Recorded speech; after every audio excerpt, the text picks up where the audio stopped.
You can see the difference already here. See, for instance, now you take, we have read now this thing. He walks in naked heavens, joy and calm, see the God face and hears transcendent speech. And then accustomed scenes are now an ended play. The accustomed scenes now were an ended play. It is not mantik, it is a narrative. It is carrying the story forward. We have to make a distinction between these two already, you see. Now, so we in our misplaced enthusiasm say that the whole of Savitri is mantric. It is not that way. You have to make a distinction. It is poetry, high class poetry. It is throughout, of course, overhead poetry. There is no doubt about that thing. It has the rhythm of what Shivendra calls the overhead poetry. And we will describe, we will see those things sometimes here. Now, what happens in the case of a person, yogi particularly, when he is in deep trance, he is oftentimes led by a mysterious sound. And we have a very beautiful description of the mysterious sounds in Canto 14 of second book. The world soul. The world soul.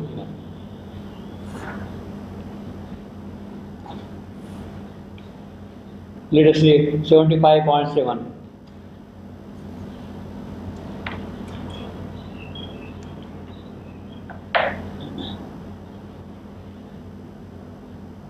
A murmur, multitudinous and low, all sounds it was, yet still the same. You got it? 75.7?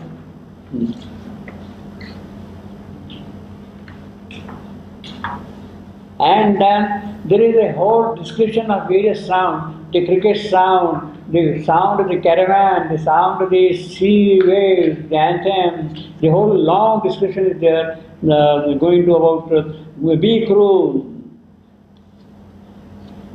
the tinkling pace of a long caravan. So these are the kind of sound the yogi hears in his trance.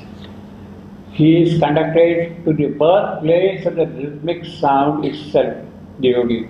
Nada Brahma, that is what is called the Nada Brahma. He hears the sound of Brahma himself, Nada Brahma, which is the origin and source Shabda Yoni, the womb of the world. Shabda Yoni means womb of the world, of this harmony. There are the inaudible voices, but the yogin is perfectly at home with all the voices. His Shali, led by the mysterious sound, seizes in the shape of a bird that sound. When he describes the skylark, he is seizing that sound in the shape of a bird. The spirit of the light, whose race must begin, takes a body to sing unbidden hymns. Now, in the Rig Veda, in the very first mandala itself, there is the description of what is called the mantra in Agastya's hymn. And the hymn is addressed to Indra, to Maruta. And he says, lo, the hymn of affirmation I want to establish. Lo, the hymn of affirmation, O Maruts. It is fraught with my obeisance. It is full of my offering to you. It was framed by the heart. That prayer, that offering is framed by the heart. It was established by the mind. O ye gods, approach these my words and embrace them with the mind. For of submission are you the increases. When I am offering you, you will increase all my possibilities, all my capabilities, and therefore I am offering this worship to you. Now, how the word comes? It is framed by the heart and confirmed, established by the mind. Prayed by the heart and confirmed or established by the mind.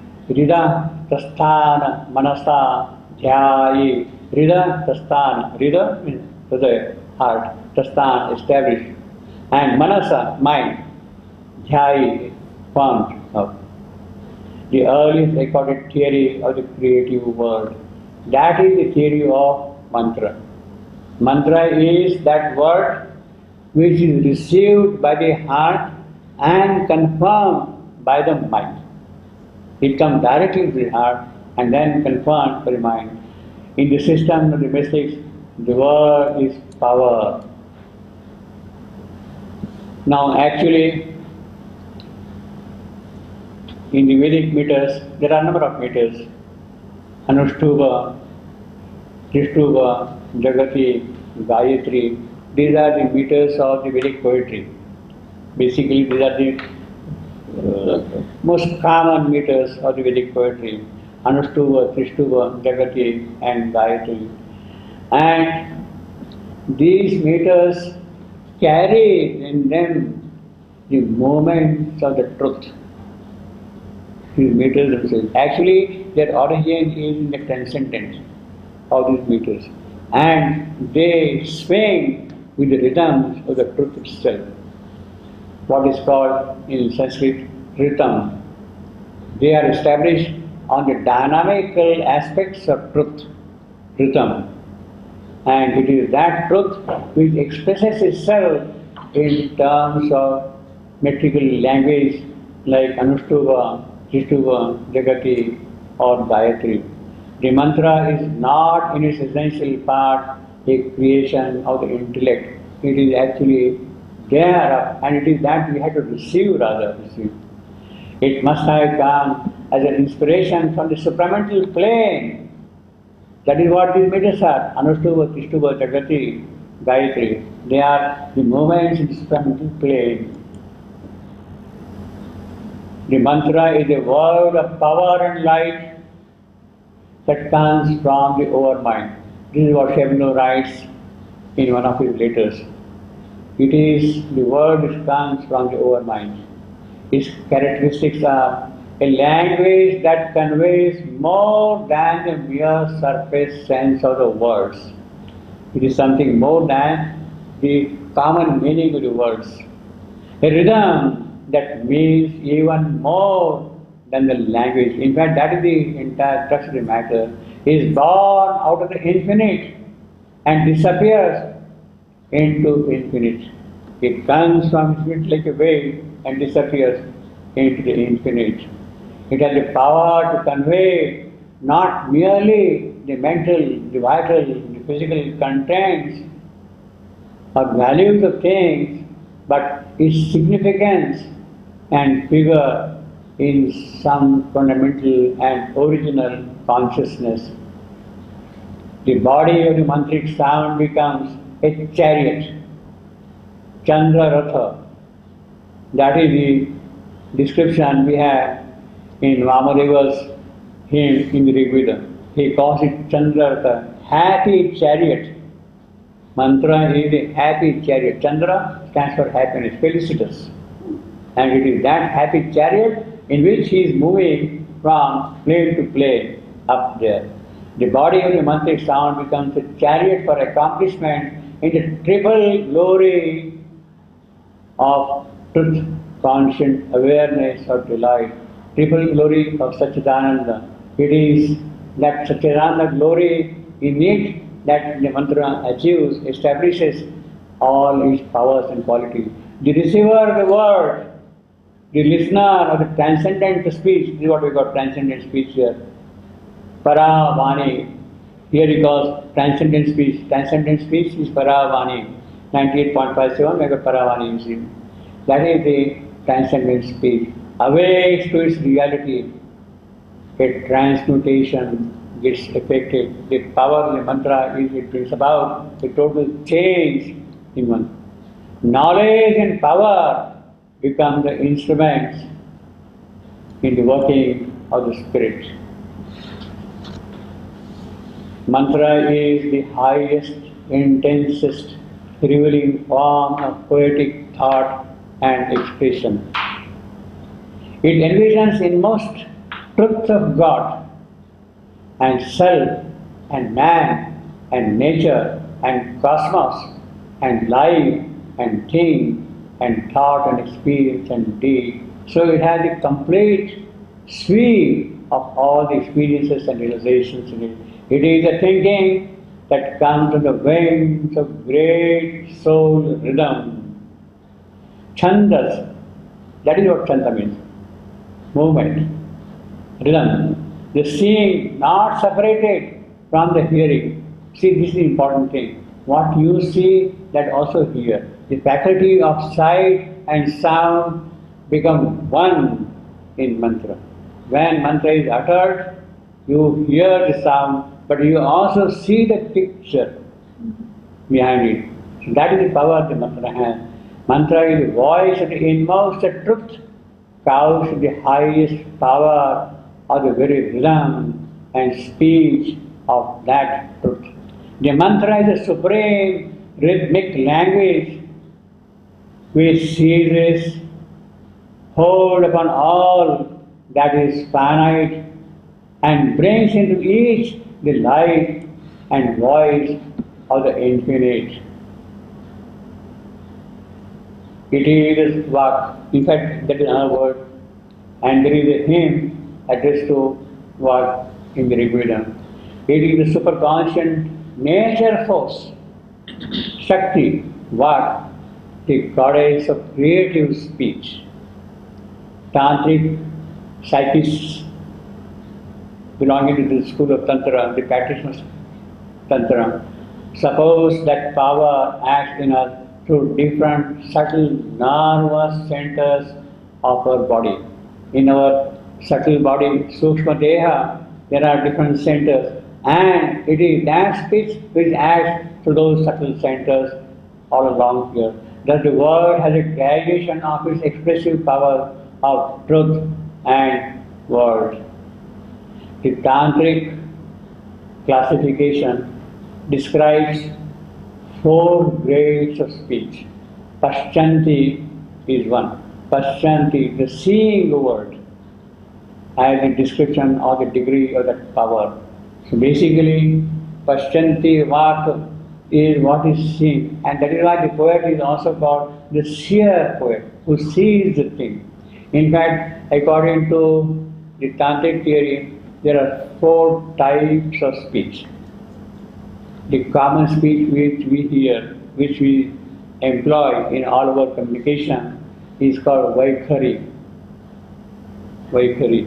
The next is Madhyama, the intermediate between the Vaikhari and the higher. Above Madhyama is Paschanti. And beyond Paschanti is Para. So we have got Vaikhari, Madhyama, Paschanti and Para. These are the 4 speeches which are common. Actually, we can say that Vaikhari belongs to the physical plane.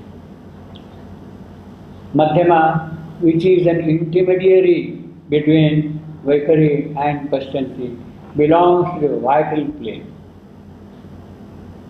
Paschanti belongs to the spiritual plane, over mind plane. Paschanti belongs to our mind plane. And beyond Paschanti is Paravani. The overmind gods speak among themselves in Paschanti language. The transcendental gods, they move the rhythms of Anushtuva, Trishtuva, Jagati, in all those moments, and they speak in the transcendental language. Actually, there is a little description when Durga used to visit the mother. She was visiting her regularly for several years around Durga Puja in the month of October. Regularly she would come and visit the mother. And they used to talk to each other. In fact, she used to stay with the mother for a couple of days at times. You see. And then, of course, they used to talk. The mother says, of course, we didn't speak in French. We didn't speak in French. Our language was a different language. In the Pashchanti Vak, in which we were communicating with each other. You see. So it is that actually the common notion is the gods among themselves speak in what the protagonists of Sanskrit say. They speak in Deva Bhasha. It is the language of the gods. Sanskrit is the language of the gods. And they communicate with each other in Sanskrit, Deva Bhasha. So it is that language which has the power to communicate simultaneously the sight, the sound, and the contents. All the things are present there simultaneously. In fact, the best description of the word is threefold: sight, sound, substance. Sight, sound, substance. All the three things, when they are fully present, then that word becomes the mantric word. Then that when all the three things are fused into each other, sight, sound, and substance, the contents, what it means, what we call it, when these things are present, then it becomes mantra. Over mind touch consists in the undertones or overtones of the rhythmic cry. There are sometimes the voice goes down, sometimes it goes up. They are called the undertones and overtones of the thing. Mantra is a word of power. This is what Sri Aurobindo has written in one of his letters. The mantra is a word of power and light that comes from the overmind inspiration or from some very high plane of intuition. That is the origin of mantra. Its characteristics are language that conveys infinitely more than the mere surface sense of the words seem to indicate. A rhythm that means even more the language and is born out of the infinite and disappears into it. And the power to convey not merely the mental, vital or physical contents or indications or values of the thing uttered, its significance and figure in some fundamental and original consciousness which is behind all these grades. Now, there are three elements of high quality poetry. There is the original source of inspiration. There is the vital force of creative beauty. There is the transmitting power of outer consciousness. When all these things come out together, then is really born the true poetry. Now Sri Aurobindo describes in great detail what he calls the overhead planes above the mind. In fact, he classifies them into 4 levels. The lowest is higher mind, then comes the illumined mind, then comes intuition, and above intuition is overmind. These are the planes from where high, genuine spiritual inspiration can come. And the highest coming from the overmind, it is that which carries the mantric power in it, from the overmind inspiration. The intuition is usually a lightning flash. He has given all the description. In fact, let me read that thing. The overmind thinks in a mass. His thought, his feeling, vision is high or deep or wide or all these things together. Sometimes there comes down a supreme voice, the overmind voice and overmind music. The higher thought, the higher mind, the higher thought has a strong trait, often with bare, unsandaled feet, and moves in a clear-cut light. A divine power, measure, dignity is its most frequent character. The outflow of the element mind comes in a flood, brilliant with revealing words or a light of crowding images, sometimes such as with its burden of revelation, sometimes with a luminous sweep